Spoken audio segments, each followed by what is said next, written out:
On Panthers TV, in association with Jeremias Chimney Systems, I'm absolutely thrilled to be joined by Kim Ahlroos, who, of course, scored the game winner in the Challenge Cup final 2004 in the Sheffield Arena 20 years ago. We're going to talk about that, reflect on the game and many other things. But first of all, Kimmy, it's great to see you. Been a while. I think it was the World Championship in Finland a few years ago since we last paths crossed. But, let everyone know how you're doing. What are you up to?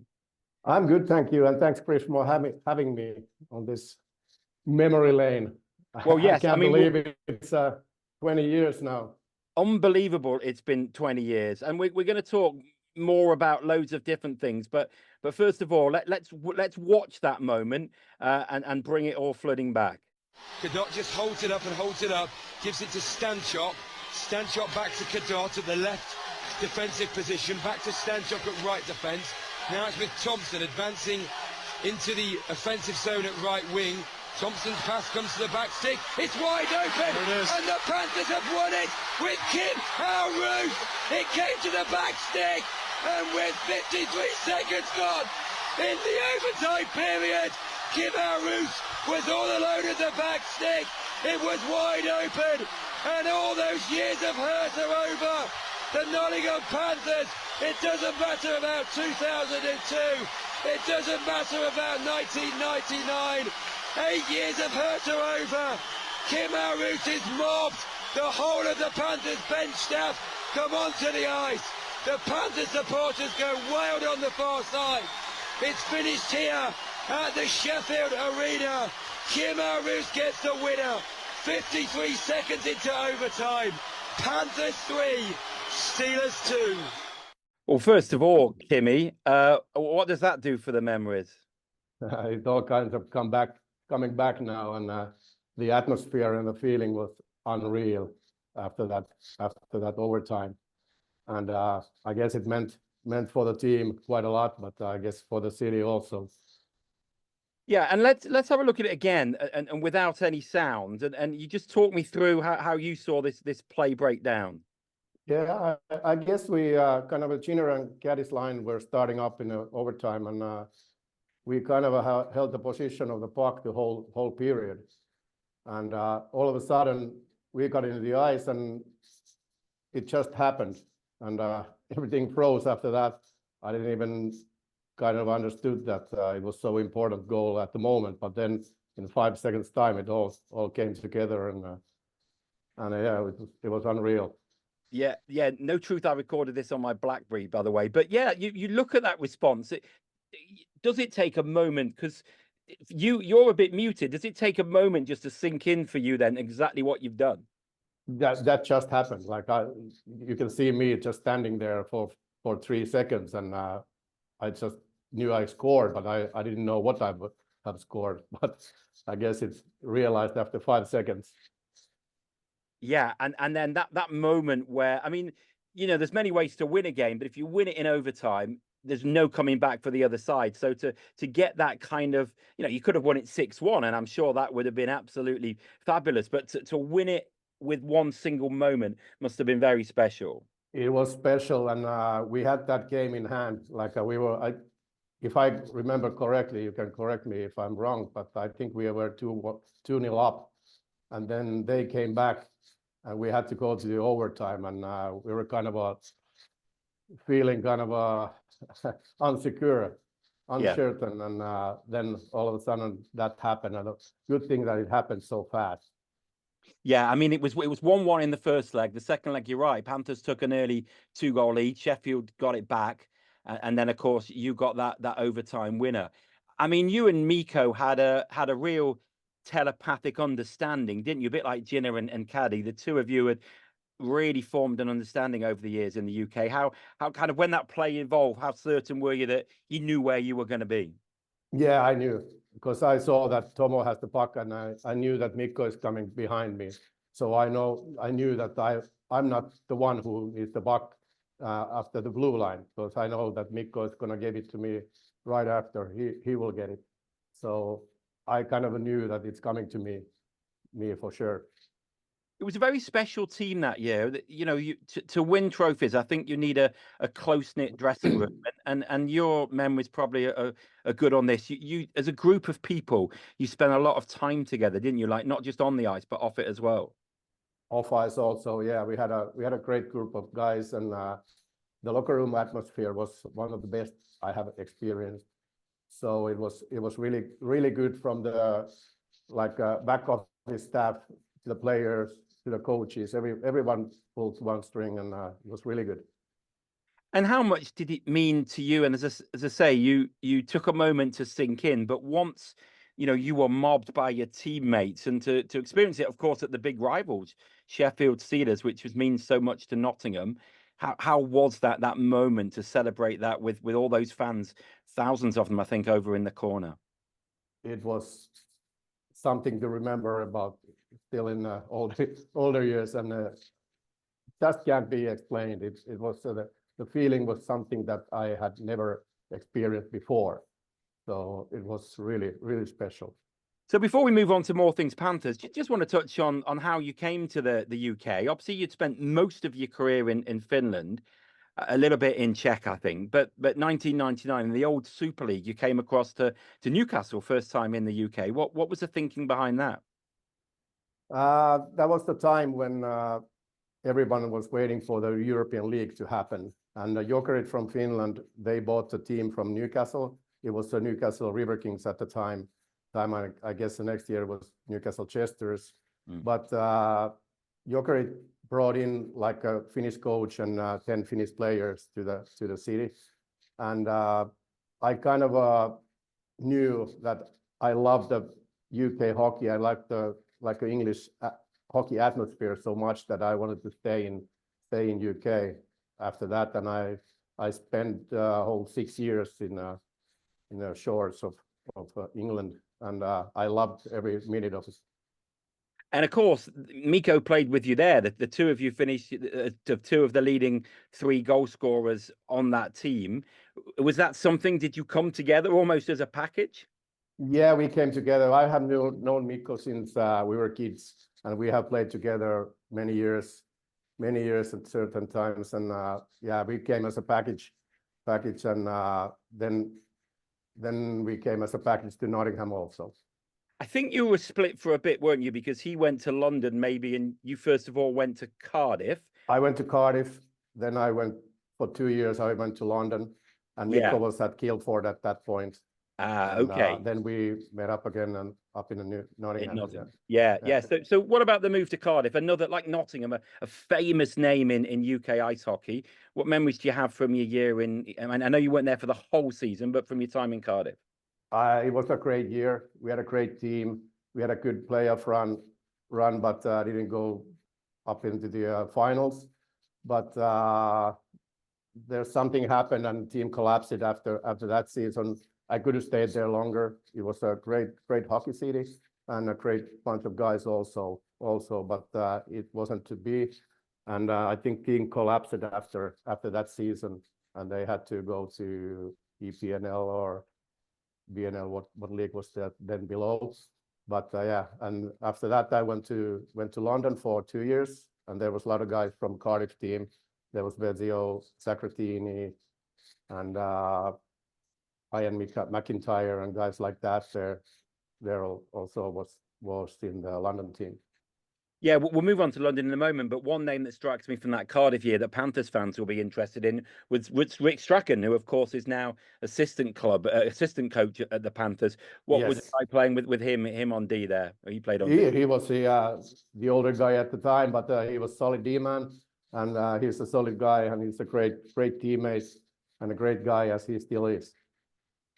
Yeah, absolutely. And, I kind of knew him because he played my hometown team in Helsinki before. So he was one of the guys I was watching when I was junior in Helsinki IFK. That's brilliant. Now you went to London. Now, again, more recent fans won't remember there being a team in London. There was played at the Docklands Arena, right in the heart of by the river there, next to the Millennium Dome. How was it living in London, that lifestyle, and playing for the London Knights? The hockey life was awesome. We had a great apartments. We had a short drive to the rink, and it was a day-to-day thing was really good. Answered all the teams, so all the facilities were really good, and the players had a like a great time there. Only thing was that there wasn't that big audience, like a supporter base wasn't that good in London, and we struggled to get like a 2,500, 3,000 spectators into the stands. But in Nottingham, it's a way different thing that almost every night we had 6,000 to 8,000 there. And but in London times, hockey life was really good. Strikes me as well, you played with a very young David Clarke in those London days. Yes, Clarke was there. He had few games with us, and he was really like good and talented upcoming young British player, and we knew that there was something coming up here. Yeah, I want to push you on that, really. Obviously, he was, when you played with him, he was at the start of his career in London and then in Nottingham.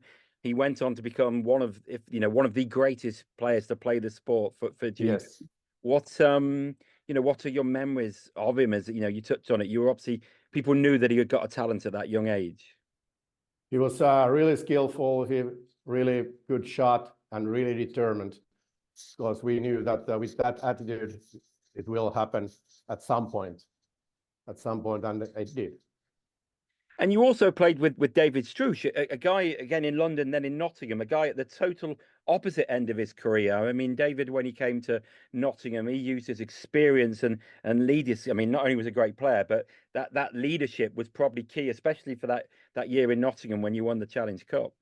Yes, that leadership, it was shown in a locker room, and it was shown in a tight game. You can put Strucci on anytime. So it's experience that talked there.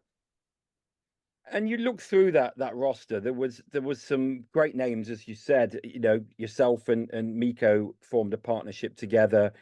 Cadot, Jim, and John Craighead obviously was in his prime at that time. People like Joel Salonen, obviously, as well. You were really close, weren't you? I mean, I've only just named a few there. You were really close because not only did you win the cup, you just lost out in the final of the playoffs to Steelers 2-1, just lost out in the title race, finished second to the Steelers. Yes. It was a season where you could have won everything, but how do you reflect on the season as a whole that year? As a whole, it was a really good season, but like you said, we didn't go to the end. Of course, Challenge Cup win was cherry on the cake, but we could have done better, but it wasn't to be. And but I still remember that year as one of the best years in my career. And you played under Paul Adey, who actually had to play a game that season, I think, because you had so many injury problems, put his skates on in Basingstoke, maybe. But again, another person, a legend as a player, his shirt was retired. What do you remember about playing under Paul? I loved playing under Paul.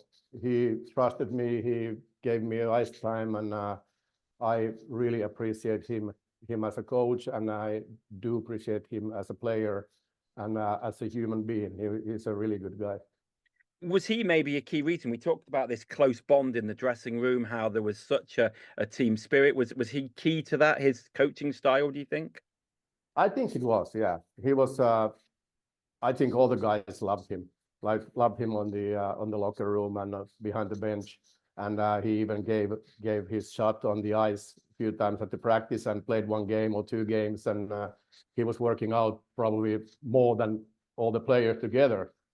So yeah, he gave us an example how to be in a team. And then the following season, obviously, you came back to the Panthers. I think you got a concussion, didn't you? And the season ended early. Do you have any memories about that? I know you tried to come back a few times and it just didn't work out. Yeah, I can't remember anything. Too many concussions. Yeah. No, that was something not to remember by, but I think I got 2 concussions on that year. After the first one, I came back, and after the second one ended my career. And I think was late January that the last one happened, and I couldn't play after that, and I had a kind of a post concussion syndrome for a year, and then it kind of started to clear out, and after that it's been fine. But obviously my professional hockey days were over before because of that. Do you think you were ready to retire then, or had it come a bit too early for you? I could have had like 2-3 solid years in me, but at the same time we had our first child at the same year. So if you remember that time, it was kind of a not blessing, but it was a good time to me to retire. And a lot of guys, when they first stop playing, that they miss that, the locker room friendliness. You're with the same guys for 8 months of the year. How did you? We'll talk about what you're doing now shortly, but how did you find the translate from that regular time with a group of people in the locker room to, I guess, what we can call normal life? Yes, it was kind of odd to just step in the civil life, because the locker room is the glue. That's the key for the hockey players. But I have found my locker rooms since that, so I still can have that atmosphere in my life. Now, I'm going to talk about what you do now. I'm no detective, but I can see CCM in the background. And obviously, we bumped into each other, didn't we, in Finland at the World Championship when you were doing work with CCM. But how are things going? Just explain to people in Nottingham what your job entails now. Things are going really well. I have worked now for 10 years for CCM, and I'm like a pro rep in Finland. I take care of pro teams here in Finland, and I work with them daily basis. And I just make sure that everybody has their sticks and skates and uniforms and stuff like that. So I still can get to be in hockey, but also get to get paid for that. So it's kind of a win-win for me. Just take you back, because from memory now, we got you back, didn't we, for a testimonial? I think it was Clark's testimonial. That's a good 10 plus years ago now, maybe even more. What do you remember about that? Because you and Mika, there was quite a few guys came back, didn't they? But you and Mika were united. Caddy came, I think, as well. But how much fun was that to get to do it one more time? That was really good. It was so nice to see all the guys once again together, and it kind of all started where it stopped. So like we've never been one day apart. So all the jokes and fun started right away. Yeah, it was pretty special night, as have all the testimonials been. Just kind of to finish, Kimmy, I mean, what was it? You talked about Nottingham being one of your most favourite times. You played in big leagues in Finland and obviously in the old Super League in some of the best teams like London and Cardiff. But what was it that you think, can you put into a nutshell, that made Nottingham so special? I think the fans is a so big thing in Nottingham, and it's kind of a glues everything together, and that's why Nottingham is so big hockey town, and I still remember it with my heart, and yeah, that's in a nutshell. Brilliant. Lovely way to end. Kimmy, it's been a pleasure catching up. Some great memories, and thanks very much for joining us. Thanks, Chris, for having me.